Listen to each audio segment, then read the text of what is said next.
Hello students, स्वागत है आपका ज्ञान खजाना चैनल पर। आज हम शुरू करने जा रहे हैं CBSE NCERT class 8 SST chapter 1 का पार्ट 3। अगर आपने इसके पार्ट 1 और पार्ट 2 की वीडियो नहीं देखी है तो उसका लिंक आपको डिस्क्रिप्शन बॉक्स में मिल जाएगा, या तो आप ऊपर आई बटन राइट हैंड साइड पर भी क्लिक करके वीडियो देख सकते हैं। तो आइए शुरू करते हैं। अब हम पढ़ने जा रहे हैं प्राकृतिक संसाधनों का वितरण। वितरण मतलब वो किस तरीके से एक से दूसरी जगह बटे हुए हैं। जो प्राकृतिक संसाधन होते हैं वह सभी स्थानों पर, सभी जगह पर जो होते हैं एक जैसी मात्रा में नहीं होते। कहीं पर पानी अधिक होता है तो कहीं पर खनिज अधिक होता है, या तो वहाँ पर जंगल अधिक मिलते हैं। इस असमान वितरण के कारण क्या होता है, जो अलग अलग स्टेट्स होती है, अलग अलग कंट्री, अलग अलग देश होते हैं, उनके बीच में संसाधनों को लेके क्या होता है, व्यापार होता है। लेकिन कई बार क्या होता है, इन्हीं संसाधनों को लेकर विवाद भी हो जाता है। विवाद मतलब लड़ाई। अब देखो, हमारे पास कोई संसाधन अगर नहीं है, जैसे हमारे पास पेट्रोल नहीं है, तो हम उसे दूसरे देश से मंगाते हैं, ठीक है। मगर अगर उस देश में लड़ाई हो जाती है तो हमारे यहाँ पर भी पेट्रोल आना कम हो जाता है और पेट्रोल के प्राइसेस बढ़ने लगते हैं। इसी को हम विवाद बोल सकते हैं। अब हम दूसरा उदाहरण भी ले सकते हैं इसका। हमारे भारत देश का उदाहरण हम क्या ले सकते हैं, जैसे कावेरी नदी के जल के बंटवारे को लेकर जो है कई सालों तक विवाद चला था कि कावेरी नदी का जल जो है कौन सी स्टेट, कौन से राज्य को दिया जाएगा। ऐसी समस्याओं का समाधान जो होता है वो कोर्ट में न्यायपूर्ण तरीके से किया जाता है, या आपस में ही जो है वो बातचीत करके इन मामलों को सुलझा लेते हैं और संसाधनों के उचित प्रबंधन से किया जाता है। अब संसाधनों का उचित प्रबंधन क्या हो जाएगा, अगर दो स्टेट हैं वो पानी के लिए लड़ रही है तो सरकार क्या कर सकती है, दोनों को जो है बराबर बराबर पानी देने का वादा, या दोनों को बराबर बराबर पानी देकर इस विवाद को ख़त्म कर सकती है। ये अब एक इम्पोर्टेंट टॉपिक के बारे में हम पढ़ते हैं जिसका नाम है प्राकृतिक संसाधन अभिशाप। अभिशाप मीन्स कर्स। ये सुनने में शब्द बड़ा अजीब सा लग रहा है, तो आइए इसका मतलब जान लेते हैं। कई देश क्या होते हैं, उनके पास जो होते हैं प्राकृतिक संसाधन जो होते हैं वो काफ़ी अच्छी मात्रा में होते हैं, मतलब काफ़ी ज़्यादा होते हैं। इसका मतलब ये नहीं है कि वह जो देश है वो अपने आप जो है अमीर बन जाएगा। अगर किसी देश में संसाधन बहुत है लेकिन वो उसका उपयोग ढंग से नहीं कर रहा, वहाँ के जो उद्योग है वो अच्छे नहीं है, तो ऐसे में क्या होगा, जो देश होगा उसका आर्थिक विकास जो होगा, उसकी जो प्रोग्रेस होगी वो धीमे रह जाएगी। तो अब हम क्या जानेंगे कि किसी भी प्राकृतिक संसाधन को अच्छे से यूज़ करने के लिए, ताकि उस देश का जो है विकास अच्छे से हो, उसके लिए कुछ आवश्यक चीज़ें होती है। सबसे पहले क्या हो जाएगी, वहाँ के लोगों में मानव ज्ञान होना चाहिए, मतलब उन लोगों को अच्छे से पता होना चाहिए कि किस रिसोर्स को कैसे यूज़ करना है, किस उद्योग, किस फैक्ट्री वगैरह में यूज़ करना है। उनके पास आधुनिक तकनीक होनी चाहिए। आधुनिक तकनीक मतलब लेटेस्ट टेक्नोलॉजी होनी चाहिए। अगर वो किसी पुरानी टेक्नोलॉजी का यूज़ कर रहे हैं तो उसमें पैसा ज़्यादा लगता होगा, टाइम ज़्यादा लगता होगा।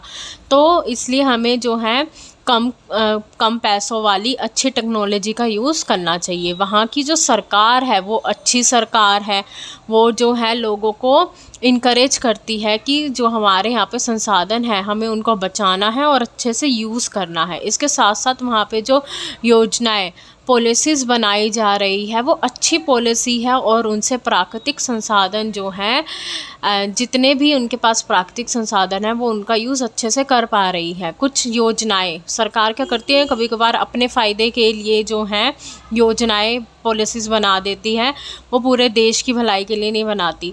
तो कुछ योजनाओं की वजह से पूरे देश को नुकसान उठाना पड़ सकता है। तो वहाँ की जो भी प्लानिंग होती है कि किस प्राकृतिक रिसोर्स को कैसे यूज़ करा जाएगा, वो अच्छी होनी चाहिए, संतुलित होनी चाहिए और टिकाऊ होनी चाहिए।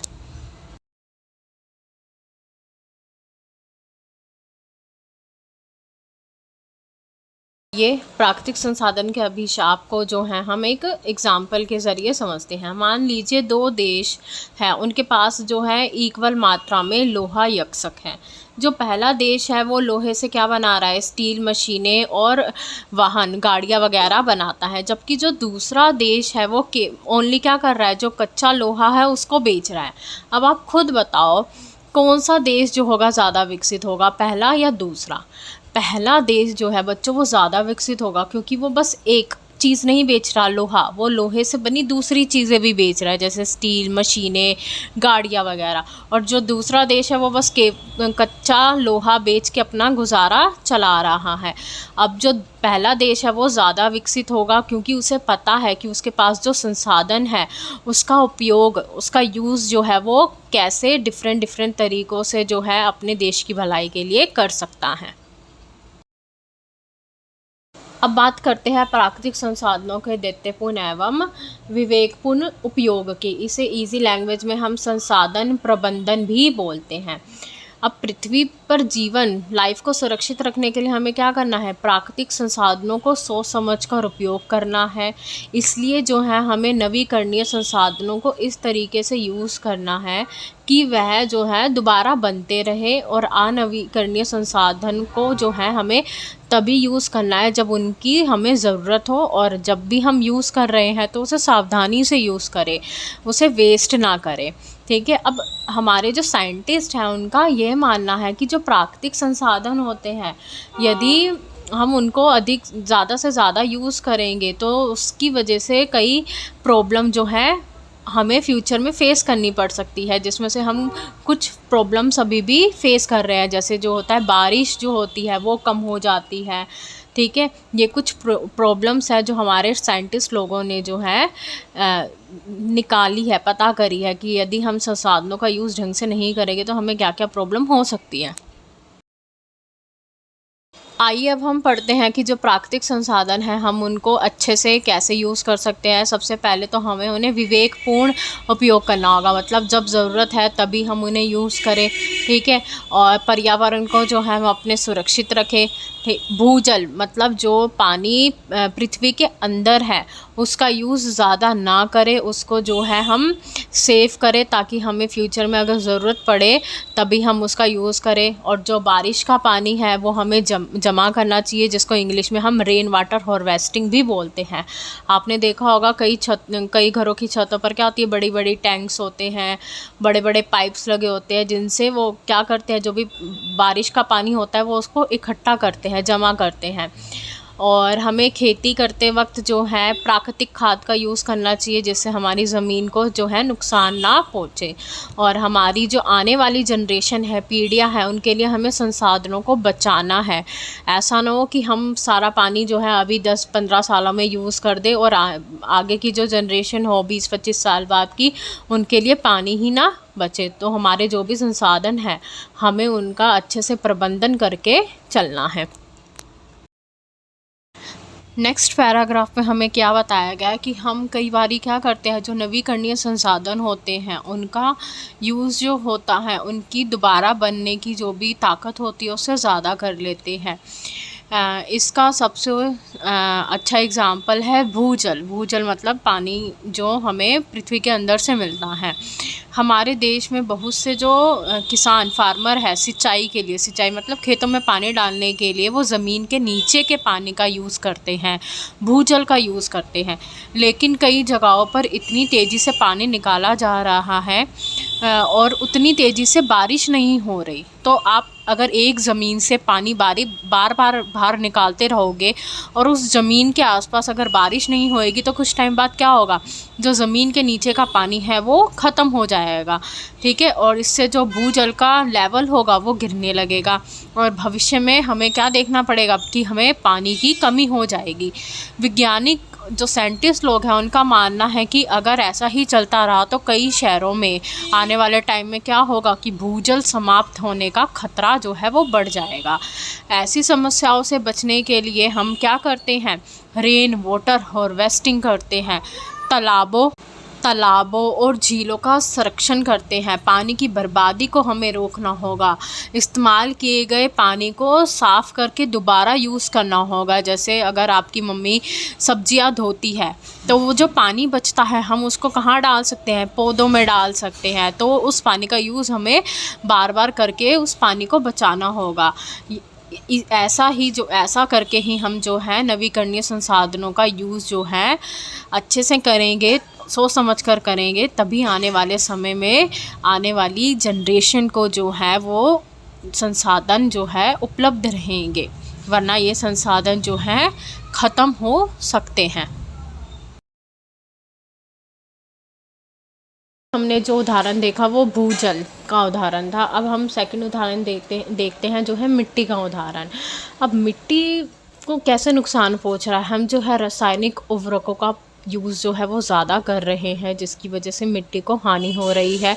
जिसकी जगह पर हमें क्या करना चाहिए, प्राकृतिक खाद एवं फसल को अपनाना चाहिए। संसाधनों को जो है हमें दोबारा से बनने, पूर्ण जीवित होने का जो है टाइम देना चाहिए। अगर किसी बच्चे की तबीयत ख़राब है, उसको आप तुरंत बोलो चल 100 मीटर जो है दौड़ के दिखा, तो क्या वो दौड़ पाएगा? नहीं, जब तक आप उसे जो है आराम करने का मौका नहीं दोगे। तो हमें संसाधनों को भी क्या करना है, कुछ टाइम, अगर हम किसी संसाधन का यूज़ करते हैं तो हमें उसका यूज़ करने के बाद उसे कुछ टाइम के लिए छोड़ देना है, उसे पूर्ण जीवित होने का हमें टाइम देना है। नेक्स्ट टॉपिक इस जल का अत्यधिक दोहन, पंजाब का उदाहरण। 1960 में क्या हुआ था, पंजाब में हरित क्रांति आई थी। हरित क्रांति के बाद क्या हुआ था, वहाँ के किसानों ने, फार्मर्स ने जो क्या था, धान और गेहूं की खेती करनी ज़्यादा चालू कर दी। अब ये दोनों फसलें, गेहूं और धान, ऐसी फसलें हैं जिनको जो है ज़्यादा पानी की ज़रूरत होती है। तो खेतों में सिंचाई के लिए, खेतों में पानी डालने के लिए किसानों ने कहाँ से पानी लेना शुरू कर दिया, जो भी पृथ्वी के नीचे भूजल था उसका यूज़ उन्होंने ज़्यादा करना चालू कर दिया। इसका एक दूसरा कारण ये भी था कि उन्हें जो था उस टाइम पे फ्री बिजली मिल गई थी। तो जो भी है पृथ्वी से नीचे से पानी निकालने के लिए हमें बड़ी बड़ी मशीनों का यूज़ करना होता है। तो अगर उन्हें बिजली फ्री में मिल गई तो वो लगातार जो है वहाँ से पानी निकालने लगे, जिससे क्या हुआ, जो पृथ्वी के नीचे जो पानी का लेवल था वो 30 मीटर नीचे की तरफ चला गया। और दूसरा कारण क्या था, जब खेती की गई धान और गेहूं की, तो उसमें उन्होंने क्या करा, कुछ दवाइयाँ छिड़की, जिससे जो था भूजल का प्रदूषण बढ़ा। अब ये दवाइयाँ कैसी थी, रासायनिक उर्वरक और कीटनाशक उन्होंने छिड़के।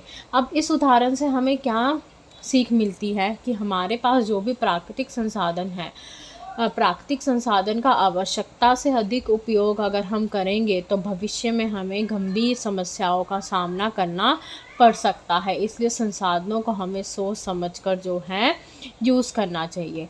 अब अभी मैंने आपको बताया कि उन्होंने क्या करा था कि जो भी खतरनाक रसायन थे उन्होंने उन्हें खेतों में छिड़का, जिसकी वजह से भूजल और खेती को नुकसान तो हुआ, उसके साथ साथ वहाँ के जो आसपास के लोग थे जो वहाँ पे रहते थे, उनकी हेल्थ, उनके स्वास्थ्य पर भी बुरा प्रभाव पड़ा था।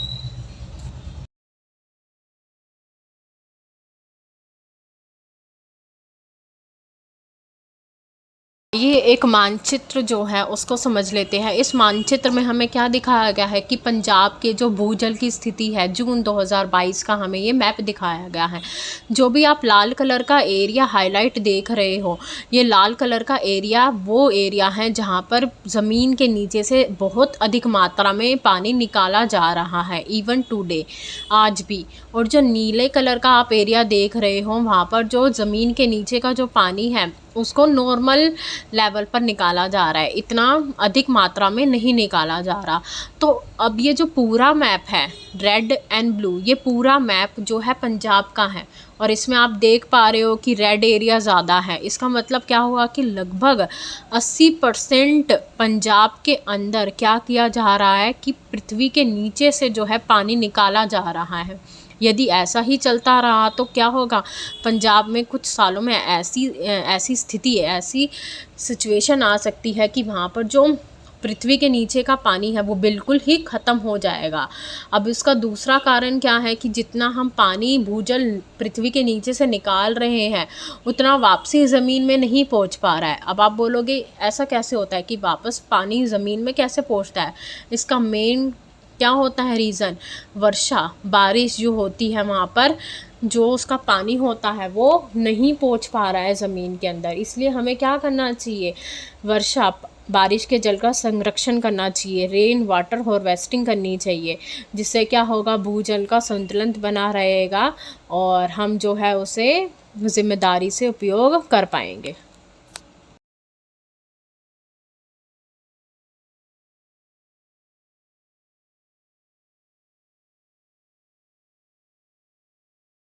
वीडियो में हमने क्या सीखा? प्राकृतिक संसाधन अभिशाप क्या है? हमें प्राकृतिक संसाधनों को जिम्मेदारी और विवेकपूर्ण से यूज़ करना चाहिए। नवीकरणीय संसाधनों का पूर्ण स्थापन। पंजाब में भूजल की क्या स्थिति है उसके बारे में हमने एग्जाम्पल और दूसरे तरीक़ों से पढ़ा। अब जो है हम आगे का चैप्टर जो है पार्ट 4 में जारी रखेंगे। इसलिए पार्ट 4 की वीडियो को देखने के लिए like and subscribe the channel, like this video, press the bell icon और इस चैनल के साथ जुड़े रहिए और अपने दोस्तों, अपने फ्रेंड्स के साथ वीडियो को शेयर करना ना भूलिए।